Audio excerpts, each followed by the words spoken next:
Hello and welcome to KG lyceum. आज हम लोग BHIC 102 के मोस्ट इम्पॉर्टेंट क्वेश्चंस को देखने जा रहे हैं। इसमें हमें social formations in cultural patterns of the ancient world इसके बारे में जानना है। तो इससे कौन कौन से क्वेश्चंस आने के चांसेस हैं हम लोग उसको डिस्कस करेंगे। बैक ईयर में बस एक बार ये एग्ज़ाम हुई है, शायद दिसंबर में। उसके बाद से एग्ज़ाम इसका हेल्ड हुआ नहीं और इस बार से रेगुलर हो गया है। तो मैंने एक गैस क्वेश्चन बनाया है जिसके चांसेस बहुत ही ज़्यादा हैं कि एग्ज़ाम में आए। तो चलिए आज हम उन्हीं क्वेश्चंस को डिस्कस करते हैं। पहला क्वेश्चन है, discuss briefly various theories of human evolution. मानव विकास के विभिन्न सिद्धांतों की संक्षेप में चर्चा कीजिए। ठीक। उसके बाद दूसरा क्वेश्चन आता है, evolute the rock art and how does that represent the complexity of the upper palaeolithic period. ठीक। शैल कला मतलब रॉक आर्ट, शैल कला का मूल्यांकन करें और यह कैसे ऊपरी पुरापाषाण यानी अपर पैलोलिथिक काल की जटिलता का प्रतिनिधित्व करता है। इसे आप लोगों को डील करनी है। तीसरा क्वेश्चन है, what are the important features of the mesolithic culture. What is the tool technology associated with this period. मध्यपाषाण संस्कृति की महत्वपूर्ण विशेषताएं क्या हैं, इस काल से जुड़ी उपकरण तकनीक क्या है, उसे आप लोगों को डिस्कस करना है। चौथा क्वेश्चन है, discuss the factors contributed in the transition to agriculture. कृषि के संक्रमण में योगदान देने वाले कारकों की चर्चा कीजिए। ठीक। तो वो फैक्टर आपको डिस्कस करना है जिन्होंने एग्रीकल्चर पे जोर दिया और जिसकी वजह से एग्रीकल्चर फला फूला, आपको उसे डील करनी है। और मैं जितना भी क्वेश्चंस यहाँ करवा रहा हूँ, अगर आप लोग इसे स्टडी मटेरियल से प्रिपेयर करते हैं, तो बहुत हद तक चांसेस होता है कि आप बेटर मार्क्स ला पाएंगे और एग्ज़ाम में आप अच्छे से डील कर पाएंगे। ठीक है। नेक्स्ट क्वेश्चन है, mention some of the agricultural sites in the west Asia. Highlight the similarities and differences in the agricultural practice adapted in the west Asian sites. पश्चिम एशिया के कुछ कृषि स्थलों का उल्लेख कीजिए। ये आपको स्टडी मटेरियल में मिल जाएगा। पश्चिम एशियाई स्थलों में अपनाई गई कृषि पद्धति में समानता और अंतर पर प्रकाश डालिए। क्वेश्चंस देखने में काफ़ी टफ लग रहे हैं लेकिन हैं उतने ही इजी। आप एक बार स्टडी मटेरियल निकालें और 2 से 3 पैराग्राफ का होता है, आप एक बार उसे स्टडी कर लेंगे तो एक बार अगर आपने स्टडी कर लिया तो एग्जाम में आप अच्छे से डील कर सकते हैं। सिक्स्थ क्वेश्चन है, how did the region of Mesoamerica influence nomadism alongside experiment with plant domestication. Mesoamerica के क्षेत्र ने पादप वर्चस्व के प्रयोग के साथ साथ खाना बदोश को कैसे प्रभावित किया, इसे आपको डील करनी है। Seventh question, discuss briefly the consequences of agriculture in society. What was the new form of material culture. समाज में कृषि के परिणामों की संक्षेप में चर्चा कीजिए और भौतिक संस्कृति का नया रूप क्या था, उसे आपको डील करना है, जो कि इफेक्ट करता है किसको, तो एग्रीकल्चर को। ठीक। अब आते हैं 8th क्वेश्चन पे, discuss the main features of bronze age civilization. Examine the structure of bronze age society. कांस्य युग की सभ्यता की मुख्य विशेषताओं की विवेचना कीजिए और कांस्य युग समाज की संरचना का परीक्षण कीजिए। 9th question, describe the kingship and state under the Egyptian civilization. What are the factors which led to the decline of Egypt civilization. ठीक।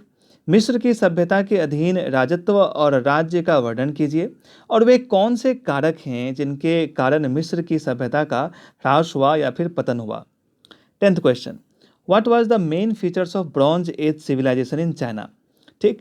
ब्रॉन्ज एज सिविलाइजेशन चाइना में उसका मेन फीचर्स क्या था, चीन में कांस्य युग की सभ्यता की मुख्य विशेषताएं क्या थी, आपको इसे डील करनी है। Next question, what are who were Shang. What was the legacy of the Shang. Shang कौन थे और शांग की विरासत क्या थी, आपको डील करनी है। 12th question, describe the emergence of iron.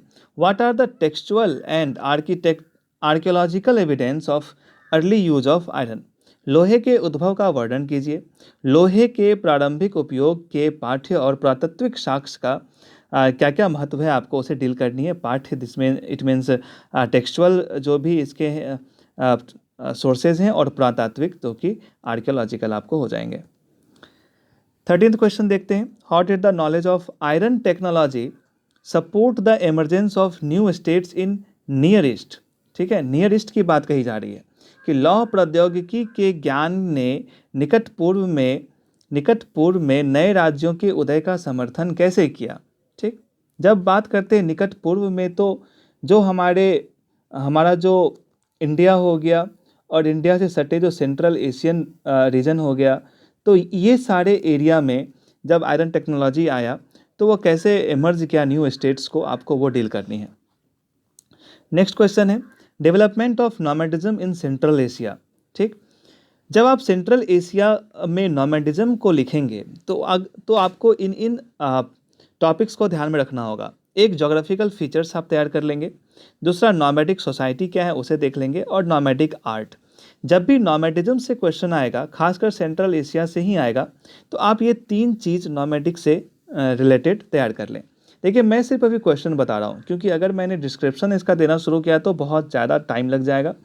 तो आप लोग अभी, क्योंकि एग्जाम के कम दिन बचे हैं, आप लोग इसे प्रिपेयर कर लीजिए स्टडी मटेरियल से। हो सके तो मैं बाद में इसके लेक्चर्स लाने की भी कोशिश करूँगा।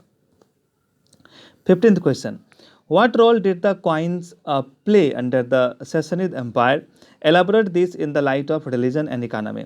ठीक है, ससानिद साम्राज्य के तहत सिक्कों की क्या भूमिका रही थी। ठीक है, सिक्कों की क्या भूमिका थी, और इसे धर्म और अर्थव्यवस्था के आलोक में विस्तृत कीजिए कि इससे धर्म और अर्थव्यवस्था कैसे इंटर रिलेटेड है, वो आपको यहाँ पे डिस्क्राइब करना है। 16th question, describe the architecture under the Sassanid rule. ठीक, और ससनिद रूल के आर्किटेक्चर को डिस्क्राइब करिए। ये जो क्वेश्चन है ये पिछली बार भी आया हुआ था, तो आप लोग इसे स्पेशली तैयार कर लेंगे। 17th क्वेश्चन देखते हैं। Explain the importance of slavery in Greek civilization. ठीक, यूनानी सभ्यता में दास्ता के महत्व की व्याख्या करिए। 18th question, what were the main form of literature in classical Greece. ठीक है, क्लासिकल ग्रीस में, ठीक, साहित्य के मुख्य रूप क्या थे, उसे आपको क्या करना है, डील करना है। उसके बाद ये है 9th में कुछ टॉपिक। ठीक, इस टॉपिक को आपको एक तो जब आप पिछले जितने भी इम्पॉर्टेंट क्वेश्चंस हैं उसे अगर आप लोग पढ़िएगा तो ये सब ऑटोमेटिक आपको याद आ जाएगा। वैसे ये 1 से 2 पैराग्राफ का चीज़ है जो आपको स्टडी मटेरियल में मिलेगा। तो ये जितने भी टॉपिक हैं, जैसे old one tool technology, radio carbon dating क्या है, प्री हिस्ट्री, प्रोटो हिस्ट्री क्या है, नियांदरथल और उसके कल्चर के बारे में, हॉलस्टाट कल्चर के बारे में, हैतीज के बारे में, नोमैडिज्म के बारे में, मंगोल, तुर्क, तो ये सब छोटे मोटे टॉपिक हैं जो आप लोग तैयार कर लेंगे, और क्वेश्चन यहीं से आएंगे जो 250 मार्क्स 250 वर्ड में लिखने को आते हैं। तो इतने क्वेश्चंस अगर आप तैयार कर लेते हैं तो आपके एग्ज़ाम अच्छे जाने के चांसेस बहुत ज़्यादा है। तो आप लोग इसे स्टडी मटेरियल से ही प्रिपेयर करें।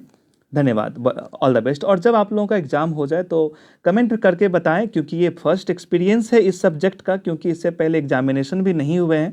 तो आप लोग बताइए कि कितने क्वेश्चंस आप लोगों को एग्ज़ाम में आए हैं इससे। धन्यवाद।